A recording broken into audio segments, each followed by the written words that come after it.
So I want you to do a little imagining with me for a moment. It's around the time of maybe around 70 AD, give or take. We don't know exactly for sure. It's around the time that Luke is writing his gospel.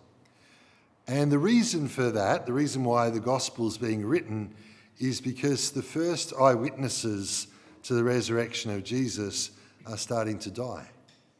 And so there's a desire, a need to pass on the story that up until that point had been told by others, told by those eyewitnesses. And so now it needs to be captured, it needs to be written down. And so you can imagine that this is what's shaping and driving Luke, and not just Luke, but the other evangelists as well, Matthew, Mark, and John too, as they write their gospels. How do we convey to the next generation, and indeed to every generation, right down to ourselves, what it is to believe in the risen Jesus? And the crucial question that today's gospel answers is this. Okay, it's one thing for those first disciples to meet the risen Jesus, to encounter him resurrected. How do people do that now, after he has ascended and returned to the Father and sent the Holy Spirit to dwell upon us? How do we meet the risen Jesus today? That's the question that is answered in the gospel that we've just heard. So it's the story, let's just set the scene for a moment. It's on Easter Sunday night, okay? So it's the evening of the very first Easter Sunday. And these two disciples are leaving Jerusalem and they're going to a town called Emmaus. And to this day, the actual which town is actually Emmaus is a bit disputed, where it actually was. And I kind of like that, because I think that my conjecture here is that Emmaus was home for these guys. Emmaus was home. And the reason why I think that's significant is, for most of us, not always, but for most of us, when things get bad, when things look really tough, when you feel like you're out of your depth, when you think things are going terribly wrong, where do you want to go? Well, you want to go home. And of course, for them, it's not just about going home because it's kind of a safe spot for them. They also want to get out of Jerusalem. They've watched Jesus get crucified and they're scared that they're going to be next. And so they start walking from Jerusalem to Emmaus. We're told the name of one of the two disciples, Cleopas. The other one, we don't have his name, wasn't given to us. Maybe that's really deliberate. It's clear that Cleopas was known, he was part of the early church. But maybe the reason why we don't get given the other name is that we're supposed to insert ourselves into the story. We're on the road to Emmaus as well. They're walking along and Jesus starts walking along beside them, but we're told something prevents them from recognising him. It's not just a case of, they're confused or they're distracted. Something's preventing them from recognising him. And, have you ever heard the saying, a Dorothy Dix question? That's something, maybe it's my growing up in Canberra. It's what you do in Parliament. If you get a politician and they get asked a question by a member of their party that they want to be asked so they can give the answer to, right? Well, Jesus does a little bit of a kind of a Dorothy Dix in this moment. He says, what are you talking about as you go along the road? He knows what they're talking about. And what's striking about the relaying of what they're talking about is that they give you all of the data, the key information about Jesus. So there's something kind of really, quietly humorous about this moment. They're telling Jesus about Jesus. They're telling him about himself. And what they say is, well, look, you must be the only person in all of Jerusalem who hasn't heard what's been happening these last few days. Jerusalem's been in an uproar because this fellow, Jesus, who we had put our hope in. It's one of the most sad lines in the whole of the gospel, I think. They said, we'd put our hope in him. You can hear how their hope has been dashed. Their hope is lost. And they say, we put our trust in him, we'd hoped in him. He proved that he was a great teacher by the things that he did. He'd worked all sorts of wonders, but then he was put to death. And we watched him, we saw that he'd died. But then there were some women from our group who'd gone to the tomb. They came back with a report that he was risen, but of him they saw nothing. So they've got all of the key data, they've got all of the information, they just don't believe it. The key bit that they need to believe is that Jesus is risen, and they don't believe it, even though they've heard the story that the women have said, that he actually is risen from the dead. And so Jesus at that moment says, "You foolish guys, you should have known what was going on here." And we're told that he walks them through the scriptures, explaining all the passages that are about himself. Now, all of those passages, of course, there's no New Testament at this stage. What he's doing is he's going through all of what we call the Old Testament to passage after passage and saying, that was fulfilled in the Messiah. This was fulfilled in, ultimately he says, in me, although he doesn't tell them yet that it's him. And so he walks them through all of those passages. We would now say they're prophecies pointing to Jesus as the crucified Messiah, the one who would bring freedom not just to Israel but to the whole world. They get to Emmaus, to where their destination is, and it looks like Jesus is going to walk past, but he invites them in. They invite him in.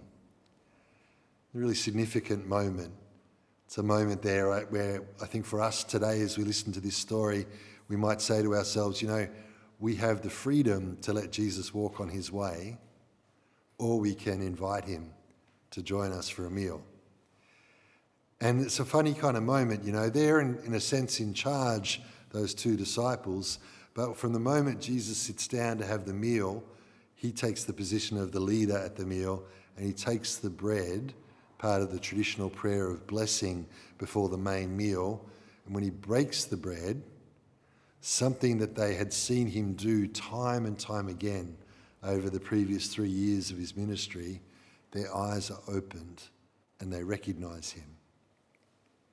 Their eyes are opened and they recognize him. In a flash, he's gone, but they know that they've seen the risen Jesus, and they run back to Jerusalem in order to tell the other apostles what they've seen. And they verify it, and they say, yet the Lord's appeared to Peter, to Simon as well. They're so transformed by their encounter that they're quite happy to go back to Jerusalem in order to share what they've received. So, two very clear key moments. There's the moment where they listen to Jesus unpack the scriptures about himself. And afterwards, when they're talking about it, they say, didn't our hearts burn within us as he opened the scriptures to us? And then we're told that they recognized him at the breaking of the bread. So, throughout the last 2,000 years, various parts of it have changed, and there are various things that have developed over time, but the core of the Mass is exactly what we've just heard in the story. We listen to the scriptures proclaimed, and it's really Jesus who's speaking when the scriptures are read in the church. And then we have the opportunity ourselves to recognise him in the breaking of the bread.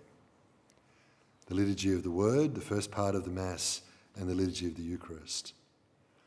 And so to come back to where I started, Luke's answer to the question, how do we, from the second generation and every generation since, we who have not had the chance to meet the risen Jesus as those first disciples did, how do we encounter the risen Jesus? Luke's answer to that is, above all else, it's at Mass. It's in the Mass. This is where we allow ourselves to have our heart burn within us as the scriptures are open for us. And we have the opportunity to recognise him, to see him not with physical eyes, but with the eyes of faith, that what looks like bread and what looks like wine is actually truly him. This is Luke's answer to the question, that if you want to meet the risen Jesus today, the fundamental way you go about that is you go to the Eucharist. Sometimes you hear people say, I encounter God and I meet God in all sorts of other places. I'm not quite sure why I need to be at Mass. Well, as far as the scriptures, as far as God's revelation is concerned, you meet the risen Jesus here in order to meet him in all sorts of other places. You can meet the risen Jesus, and in fact, part of living the Christian life is learning to discover and meet the risen Jesus in all sorts of other circumstances and situations. We meet the risen Jesus when we care for somebody who's suffering or hurting. We meet the risen Jesus when we feed someone who's poor, when we talk to somebody who's lonely. We meet the risen Jesus in all sorts of other situations and circumstances, but we are able to do that. We're attuned to doing that in and through coming to the Eucharist, coming to Mass. There's also, though, a tuning, if you like, a tuning of our hearts to be able to encounter him here. If we just show up for Mass and we've kind of wandered in and we're running late and we're kind of not thinking about anything too much and we're just kind of, this is what we do, and we walk out and we think, well, I don't know that I met the risen Jesus today and I'm not sure my heart burnt within me. First thing I would say about that is that in some sense that's a grace that God gives us, some kind of awareness of that, but it's also that we become attuned to it. That when I come to Mass and I come with an attitude of expectant faith, Lord, I trust that I'm going to meet you here and I'm going to encounter you here. That makes a difference. When we've prayed with the readings in advance, when we take some time after communion in silent prayer and thanksgiving, when we allow the songs or the hymns not just to be words, but we actually make them prayers, all of these things contribute to the attuning of our hearts and our minds so that we really do encounter him here. But if we kind of, sit there as like a stunned mullet, as the saying goes, then we can't necessarily expect that we're going to discover and encounter the Lord. There's something about the way we come, the disposition we have that makes a difference. It helps us, it prepares us for the gift, for the grace of receiving and encountering the Lord. So St. Luke's words 2,000 years ago, give or take a few years, are as relevant and important today as they were then. That if we want to encounter the risen Lord, this is the place par excellence where we do that. We meet the risen Jesus when we come to Mass.